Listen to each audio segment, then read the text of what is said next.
안녕하세요. 저는 92년생 여자입니다. 가족들 간의 일이라 참 부끄럽지만 속풀이하는 심정으로 유튜브에 사연을 보내보게 되었습니다. 평소 함께 일하시는 친정 부모님께서 가게 마감하시면서 입에 욕을 달고 듣는 채널이었는데 그 속에 저희 사연을 보내보게 되어 찹찹하네요. 그래도 저희 부모님께서 이 사연을 계기로 시원하게 욕 한 번 더 하시길 바라는 마음이에요. 들어주시는 분들께서도 저희 부모님을 위해 욕 한 바가지 시원하게 해주시길 바랍니다. 그럼 사연 시작할게요. 앞서 말씀드렸듯이 저희 부모님은 함께 일을 하시는 동업자이십니다. 10평짜리 작은 음식점을 운영하시면서 주로 고기를 파는 식당인지라 술을 마시려는 단골 손님들이 자주 찾곤 하는 곳이에요. 어찌 보면 식사보다는 술 장사다 보니 오래도록 일을 하시면서 돈은 두 분 노후 준비를 하실 만큼은 벌어놓으셨고, 다만 이번에 코로나로 저희 식당도 타격을 꽤나 많이 입었었어요. 요새 참 부모님께서 스트레스를 많이 받아 하셨습니다. 그 스트레스와 더불어 긴 시간 동안 가게 안에서 알바생은 딱 한 명 고용을 해놓고서 부모님이 번갈아 가며 고깃판을 옮기고 부를 때는 작업을 하셨었기 때문에 몸이 참 말이 아니게 망가지셨는데 이번 코로나로 인해서 참 많이 늙으셨습니다. 제 눈에 확연히 보이는 부모님의 배로 늘어난 주름들이 참 보기 찹찹하고 힘들더군요. 그래도 꾸준하게 찾아와 주시는 단골 손님들과 저희 친구들이 있어서 부모님은 지속적으로 일을 하면서 그래도 희망을 놓지 않으셨습니다. 정 힘들면 자식인 저와 남동생이 용돈을 드리면 되었고 자식에게 좀 기대도 된다고 많이 위로를 해드렸기 때문에 부모님께서도 필요 이상의 돈을 벌어야 한다는 압박은 덜 받으셨던 것 같습니다. 그런데 참, 자식과 주변 사람들의 가게를 찾아가고 도와드리면서 어떻게든 두 분이 행복하길 바라는 마음을 크게 가졌음에도 불구하고 저희 부모님의 마음에는 병이 들어갈 수밖에 없었습니다.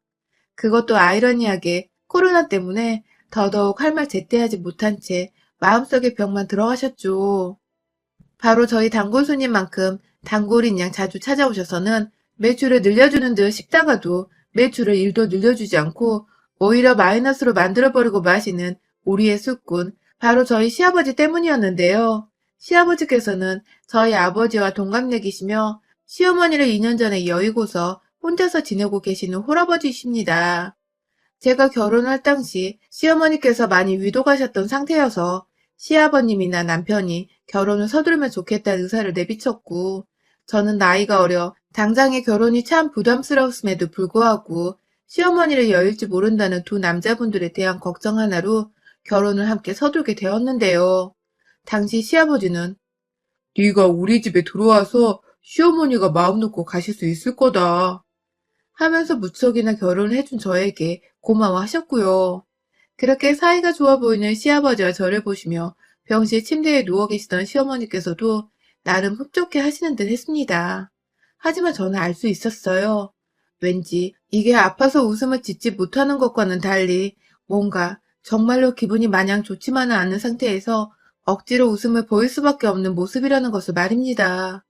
뭔가 시어머니께서 제 앞에서는 말을 굉장히 조심하시고 또 말을 많이 하지도 않으시고 오히려 미안하다는 듯이 제 손을 꾹 잡고는 눈물을 글썽이시는데 참 이게 제가 뭐라 말로 다 표현하기 힘든 그런 복잡한 모습이었어요. 그러고 얼마 지나지 않아서 저희는 소박하게 결혼식을 치렀고 어머님은 돌아가셨어요. 그 당시 손에서 술을 놓지 않고 통곡을 하시던 시아버지의 모습은 저희 가족들의 마음도 아프게 하셨고, 특히 저희 친정아빠는 동갑내기 남자가 벌써 와이프를 잃고서 저렇게 보고 싶어 우는 거라며 남은 시간을 어떻게 조강지쳐 먼저 보내고 씩씩하게 잘 살 수 있겠냐면서 정말 무척이나 신경을 많이 쓰셨습니다. 장례를 치를 때에도 저희 친정 부모님은 본인들 가족들이냐 장례 내내 자리를 지키셨고 실제로 시아버지께서도 동갑내기인 저희 아버지한테 많이 의지를 하셨습니다. 우는 것도 꼭 저희 아버지 옆에서 숨어서 우셨고 실제 장례식 비용 처리하는 것부터 시작해서 부조금 모은 것까지 다 저희 아버지가 관리를 하셨고 부조금에서 뺀 나머지 돈을 시아버지 통장에 넣어주는 일까지 하셨습니다. 뭐 얼마 안 되는 돈이긴 했지만 아빠는 시아버지 걱정이 되셨는지 우연찮게 봤던 통장 잔고에 안쓰러워하시면서 그 돈으로 혼자서 얼마나 오래 버티며 살런가 하시면서 급기야 시아버지 의사를 물어보지도 않으시고는 통장에 돈 1,000만 원을 넣어주셨어요. 어떻게든 당장에는 돈 때문에 겪을지도 모르는 어려움을 최대한 겪지 말고 아내를 잃은 슬픔부터 추스리라는 것이 저희 아버지의 뜻이었습니다. 경제적으로 많은 어려움은 없으셨기에 저희 친정아버지의 뜻을 존중했고 또 속으로는 참 멋진 남자라며 우리 아빠한테 내심 참 감사했어요. 분명 시아버지도 그렇게 느끼셨을 것이고 저희 남편 또한 뒤늦게야 그 사실 알고는 장인어른만한 어른이 또 없다며 몇 번이고 저희 아버지께 감사를 하고 저한테 고마워하고 자신의 감사한 마음을 최대한 표현하라고 했었어요. 저는 그것만으로도 만족을 했고요. 그런데 참 사람 마음이 간사하고 웃긴 게 잘해주면 잘해준다고 호구 취급을 하더라고요. 그것도 믿었던 저희 시아버지와 남편이 말입니다. 저희 아빠가 식당으로 밥을 먹으러 오라면서 고기를 대접해주겠다고 한 번 부른 적이 있었어요. 그래서 시아버지 모시고서 저희 부부가 아빠 식당에 갔었는데요. 시아버님은 고기 3인분을 넘어 무려 6인분을 시키셨고 다 먹지도 못할 것 같다며 그 남은 고기들은 포장을 해달라 하시더군요. 물론 고기와 함께 술도 양껏 드셨고 반찬 리필까지 여러 번 해서 드시고는 마지막 계산할 때에 사돈이 사주시는 거죠? 하면서 당당히 계산대를 지나쳐 가셨습니다. 물론 저희 아버지가 고기를 대접하겠다고 애초에 부른 건 맞았지만 이게 과연 도움을 꾸준히 받았고 돈 1,000만 원에 고기까지 얻어먹은 사람이 할 수 있는 행동인가 싶더라고요. 저 같았으면 고기를 적당히 시킨다거나 못해도 돈 5만 원 정도는 그냥 쥐어줄 텐데 말입니다. 뭐 여기까지는 얼마든지 제가 오버해서 생각을 하는 것일 수도 있다고 생각했어요. 돈 1,000만 원도 저희 아버지가 시아버지 걱정이 그냥 들은 것이고 고기도 사준다고 부른 거니까 몇 인분을 먹던 그건 시아버지의 재량일 수 있다고 생각을 합니다. 그래서 저나 친정아버지는 당황을 했지만 그러려니 하고 넘어갔어요. 그런데 문제가 되는 부분은 그 다음부터 일어났어요. 아버지가 와이프를 잃은 시아버지 걱정에 끼니 거르지 말고 당분간은 돈 걱정하지 말라고 보냈던 그 돈을 시아버지가 글쎄 친구들과 술 퍼마시고 밥을 쏘고 그것도 모자라 새로운 옷을 사고 남은 돈으로는 주식도 조금 손댔다가 쫄딱 다 써버린 겁니다. 그런데 더 큰 문제는 그렇게 돈을 다 써버리고 나서 아주 당연하다는 듯이 저희 아버지를 찾으셨다는 겁니다. 저희 시아버지가 말입니다. 저희 친정아버지는 엄연히 사돈인데 저희 아버지한테 돈을 맡겨놓은 것도 아니신 분께서 저희 아빠를 찾아가서는 돈을 다 써버렸다며 그 돈을 다 써서 지금부터 어떻게 살아야 할지 모르겠다며 식당 안에서 막 하소연을 하면서 우시는 바람에 식당 분위기가 싸해져서 아빠가 억지로 시아버지를 끌고 식당 밖으로 나오셨다고 해요. 밖에서 커피 한 잔 대접해드리면서 마음 달래다가 사위한테 전화를 거셔서 저희 남편이 결국 시아버지를 데리고 저희 집에 왔는데 남편의 태도도 좀 웃겼습니다. 저희 아버지한테 하는 말인 건지 궁시렁거리면서 그거 참 고기 한 점은 먹이고 보내주시지 라고 하더라고요. 아니 이 사람은 고기를 우리 아빠한테 맡겨놓았나요? 돈까지 주고 고기까지 먹여놓은 사돈한테 고마웠다고 마음 따뜻한 분들이라고 감사해하지는 못할 망정 남의 가게에 와서 소란을 피워댄 자기 아빠를 욕하기는커녕 그 와중에 고기 한 잔 먹이지 않았다고 궁시렁대는 남편의 태도에 제가 그만 정이 뚝 떨어져 버리고 말았습니다. 너 지금 그걸 진심으로 하는 말이야? 라고 제가 제대로 화나서 따져물고 들었더니 그제서야 제 화를 가라앉히면서 자기 아빠가 힘들어하셔서 생각이 좀 짧았다며 변명을 하긴 했지만 제겐 그게 그걸로밖에 들리지 않았습니다. 그런데요. 한동안 저한테 친정아버지도 시아버지도 별 말씀이 없으셔서 전 모두가 각자 잘 지내고 있는 줄 알았습니다. 코로나로 부모님 식당이 어려워졌을 때 제가 여러 번 일을 도와드릴 겸 기분 전환 시켜드리려고 식당에 간 적이 있었는데 단골 손님들은 그래도 꾸준히 와주셔서 임대료 문제는 걱정이 없는 정도더라고요. 방역에 신경 쓰느라 플라스틱 가림막부터 시작을 해서 저도 제 돈을 투자해 여러 가지로 가게 운영을 도와드렸고 제 친구들도 저희 부모님 가게로 오래 다녔던지라 여러 명이 도와준다고 찾아와서는 고기를 사 먹고 가기도 해줬습니다. 그리고 그 사이사이에는 저희 시아버지도 계셨죠. 전과는 달리 친구분들 두어 명을 데리고 오셔서는 술도 많이 마시고 고기도 많이 구워 드셨고요. 무슨 얘기를 그렇게 오래 하시는 건지 거의 4~5시간 정도를 앉아서 먹고 마시다가 가시곤 하셨습니다. 워낙 오래도록 자리에 앉아 계셔서 제가 아버님의 마지막 계산하는 모습은 늘 볼 수 없었지만 당연히 친구분들하고 와서 많이 드셨으니까 계산을 하고 가셨을 거라 생각을 했습니다. 못해도 저희 부모님께서 지인 찬스로 약간의 할인을 해줬을 거라 생각을 했어요. 시아버지의 지인들을 포함해 가게를 꾸준히 찾아주는 손님분들과 지인분들을 보면서 저는 점점 부모님 가게에 대한 걱정을 놓아두고 살았습니다. 오로지 부모님의 체력 걱정만을 하면서 제 일이 바쁜 와중에도 시간 나면 짬짬이 저녁 피크타임에 맞춰서 서빙을 하면서 부모님 일을 도와드리고 있었어요. 그런데 올 설 연휴에 친정에 가려니 엄마가 깊게 한숨을 쉬시면서 그냥 오지 말라고 하시더라고요. 사이 보는 게 껄끄럽다고 말입니다. 이게 무슨 소린가 싶어서 껄끄럽다는 남편을 집에 두고 혼자 친정에 찾아갔어요. 저희 시댁은 따로 제사를 지내지 않기 때문에 굳이 연휴에 찾아갈 필요가 없었거든요. 혼자 집으로 들어오는 저를 보고 엄마는 안도를 하셨는지 소파에 앉히셨는데 남동생이 방에서 나와 저를 보더니 한숨을 푹 쉬면서 누나, 그냥 가. 라고 하더군요. 도대체 나 없는 사이에 내 남편과 친정 식구들이 싸움이라도 했나 싶어서 안절부절 못하고 있는 와중에 동생이 재차 말하더라고요. 누나 시아버지 때문에 우리 가게 망하게 생겼어. 라고 말입니다. 정말 충격적이었고 상상도 못한 일이었어요. 놀래 물으면서 우리 시아버지가 무슨 짓을 했냐고 하니 글쎄 동생과 엄마의 입에서는 정말 열불 터지는 말들이 쏟아져 나왔습니다. 그간 시아버지는 그렇게나 여러 차례 저희 아빠 식당에 와서 술을 마시고 고기를 먹고 급기야 혼자가 아니라 지인들까지 매번 데려와서는 그 많은 시간을 먹고 마시고 하셨으면서 단 한 번도 돈을 내지 않았다더군요. 제가 저번에 여기 사연에도 돈 안 내고 친정 식당에서 반찬 싸들고 가는 시댁 식구 얘기를 들은 것 같은데 남의 일인 줄로만 생각하고 여겼던 몰상식하고 염치 없는 사람이 바로 이렇게 가까이에 위치해 있다니 정말 말 그대로 충격과 공포였습니다. 코로나 시국에 식당 어려운 줄을 누구보다 아실 양반이 염치 없이 친구까지 데려와서 그 많은 음식들과 술을 그냥 공짜로 지 뱃속에 채워넣었다니.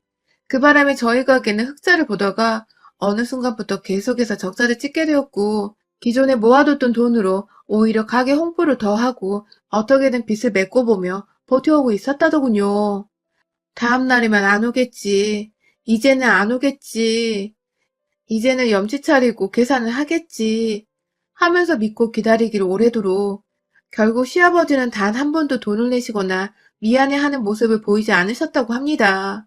근데 또 저희 친정 부모님은 제 시아버지기도 하셨고 와이프 여의고 불쌍한 사람이라며 한두 번은 그냥 넘어가 주다가 이게 오래도록 지속이 되니 바보처럼 뭐라 말도 못하고 속으로 끙끙 앓고만 계셨더라고요. 한마디로 저희 친정 부모님은 시아버지가 가장 어려울 때에 물질적 그리고 정신적으로 도움을 줬던 고마운 사람임에 틀림없었음에도 불구하고 호구가 잡혀서는 그냥 시아버지의 비위를 무조건적으로 맞춰드리며 살고 계셨던 것입니다. 그리고 더 큰 문제는 시아버지께서 이렇게 저희 식당에 와서 친구분들과 술을 막 드시다가 술기운이 심해져 정신을 못 차린 적이 여러 번 있었는데 그럴 때 저희 남편한테 전화를 해서 남편이 시아버지를 모시러 왔다 하더라고요. 그럼에도 남편은 저희 친정아버지께 지아버지 고깃값과 술값을 대신 결제하기는커녕 그냥 오늘도 아버님 덕분에 저희 아버지가 잘 드셨네요. 하면서 지아버지 대신 고맙다는 인사를 뱉어내며 일행들을 차에 태워 유유히 떠났다더군요. 심지어 한 번은 아버님, 저희 아버지가 자주 와서 얻어만 먹고 간다고 섭섭하거나 싫으신 건 아니시죠? 아버님 돈 많잖아요. 하면서 급기야 자주 오더라도 언제나 환영해주라는 식으로 말을 했다더군요. 그래서 보다 못한 저희 엄마가 내가 우리 사위 생각해서 그리고 딸 생각해서 참아보려 했는데 너무하지 않나? 지금 사돈님 먹고 마시느라 만들어낸 외상값이 얼마인 줄 아냐? 라고 따졌더니 급기야 저희 남편은 그게 어떻게 외상값이 될 수 있어요? 가족한테 돈돈거리시는 인정 없는 분들이신 줄 몰랐네요. 하면서 오히려 역정을 했다고 하더군요. 이 쓰레기 같은 놈이 얻어먹은 주제에 주둥이에 모터를 달았나? 정말 듣고 나니 분이 죽는 줄 알았어요. 생각을 해보니 그동안 여러 차례 남편은 오밤중에 시아버지 전화를 받고서 차를 끌고 데리러 나간 적이 있었습니다. 전 당연히 제가 잠깐 퇴근하고 저희 식당에서 일을 할 때 봤던 시아버지가 다른 곳에서 이 차를 끝내고서 아들을 대리기사 대신 부른 거라 생각을 했습니다. 그 시각까지 저희 식당에 들러붙어서는 공짜로 먹고 마시고 할 줄은 정말 상상도 못했네요. 아버지는 밖에서 저를 향해 시아버지와 남편 욕을 해대는 동생을 말리고자 안방에 계시다가 나오셨고 급기야 내가 니네 남편이라 시아버지 일로 요즘 머리털이 다 빠졌다 라고 하시는데 이거 참 이미 호구 잡히신 저희 친정 부모님을 어찌 변신시킬 수도 없는 노릇이더라고요. 그래서 제가 직접 나서기로 했습니다. 저를 이만큼이나 기만하고 우습게 여긴 저희 남편과 시아버지를 전 결코 가만히 용서하고 모른 척 넘어갈 수 없었어요. 남편이 제 가정의 가장이고 새로운 가족일진 모르겠으나 이쯤 되니 남편이고 시아버지고 피 한 방울 안 섞인 놈들이 주제도 모르고 내 가족들한테서 피눈물 나오게 한 꼴을 제가 두고만 보고 있을 수 없겠더라고요. 당장에 아버지께 가게 매출부 뭐 영수증이고 뭐고 그날그날 계산하고 남겨놓은 장부를 달라고 말씀드리니 아버지는 이날만은 기다렸다는 듯이 아예 새로운 공책 하나를 들고 나오셨어요. 거기에는 아주 빼곡하게 저희 시아버지가 친구분들과 잡수시고 계산 안 했던 그 날짜들과 시간 가격 정말 하나도 빠짐없이 다 적혀 있었습니다. 급기야 최근 몇 달 동안은 저희 남동생이 두고 볼 수 없다면서 혼자 가게 안의 CCTV 영상을 캡처해서 처음 들어온 시간부터 나가는 시각 그리고 계산 없이 손인사만 하고 나서는 그 순간까지 모든 걸 영상에 사진으로 남겨서 USB에 담아놨더라고요. 아빠나 남동생이나 뒤에서 속 끓이면서 만반의 준비를 하고 계셨던 것입니다. 소심한 A형들의 뒤끝이 활활 타오르기 시작한 절정의 순간이었죠. 그런 소심쟁이의 바톤을 이어받은 전 O형이었습니다. 이 상황에서 혈액형이 무슨 소용이겠냐마는 지금껏 그 답답한 상황을 겪으면서도 말 한마디 제대로 따져보지 못하고 참고만 있었던 저희 집 부자를 보니 제가 속이 다 답답하고 열불이 나서 싸그리 잡아 욕을 해보려니 혈액형밖에 떠오르지가 않았습니다. 저는 당장 그 길로 집에 가서 짐을 싸서 친정으로 들어왔고요. 무슨 일이냐며 저희 친정에 와서 문 열어달라고 말을 해달라며 애걸하는 남편은 매번 무시를 하다가 연휴가 끝나자마자 변호사 사무실을 찾아갔습니다. 무려 지난 2년간을 걸쳐서 총 2천만 원의 손실을 낸 시아버지는 애초에 돈을 낼 생각도 없이 잘 마셨다, 잘 먹었다는 말을 반복하며 무료로 음식을 취하였기에 일단 사기죄로 형사고소가 가능하다고 하더라고요. 그 말 그대로 시아버지께 그리고 남편한테 전달을 하면서 감히 며느리 몰래 며느리 집에서 그런 식으로 무전 취식을 했냐? 하면서 당장 갚아내려고 말을 했더니 오히려 예상했던 대로 시아버지를 포함한 남편까지 적반하장으로 나서며 당연히 가족끼리 무료로 얻어먹을 수 있는 게 아니냐며 왜 이리 사람들이 야박하냐는 소리를 해대더군요.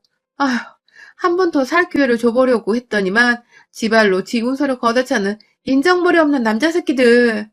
결국 저는 그 통화의 녹음본까지 따서 변호사님께 제출을 했고요. 임의로 외상값을 주지 않은 채무 불이행의 명목을 근거로 민사소송을 청구하기로 했습니다.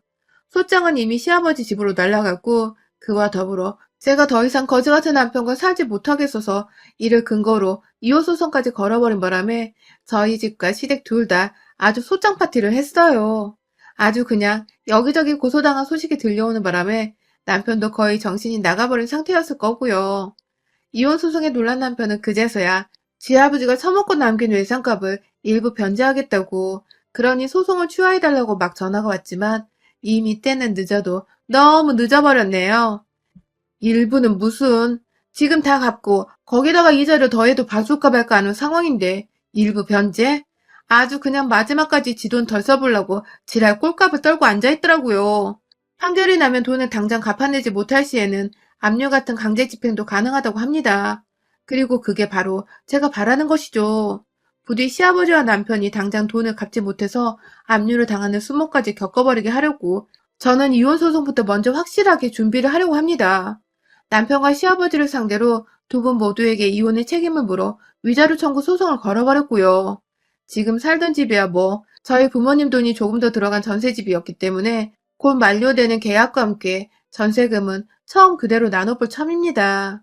그래봤자 그 돈에서 남편은 제게 위자료를 물고 지아버지 외상값을 물어주느라 한 푼도 못 받고 오히려 마이너스를 찍을 테지만 돈 하나로 인생 비참해지는 그 순간을 남편과 시아버지가 다시 맞이하길 바라는 마음으로 끝까지 이 악물고 소송을 해보려고 해요. 이쯤 되니 돌아가시기 전 시어머니가 왜 절 그리 불쌍하고 안쓰럽게 보신 건지도 살짝 이해가 가려고 하더라고요. 시어머니는 알고 계셨겠죠. 본인 남편이 염치 없는 머저리 같은 인간이라는 것과 지 아들이 지 아빠를 쏙 빼다 닮은 것을 말입니다. 아, 돌아가신 시어머니를 원망하는 건 아니지만 문득 병실에 누워 계시던 시어머니의 속도 말이 아니었겠다 싶어 차참하고 불쌍하네요. 설지나 복이 굴러들어오긴커녕 박힌 돌을 빼내야 하는 골치 아픈 일의 연속이었지만 저 올해 안에 우리 아빠 가게 외상값 다 받아내고 시아버지랑 남편 이 부자지간 지갑에 1,000원짜리 지폐 한 장 남기지 않게 탈탈 털어놔 줄 겁니다. 아주 그냥 다 죽었어. 여러분의 생각은 댓글로 남겨주세요. 오늘도 시청해주셔서 감사합니다.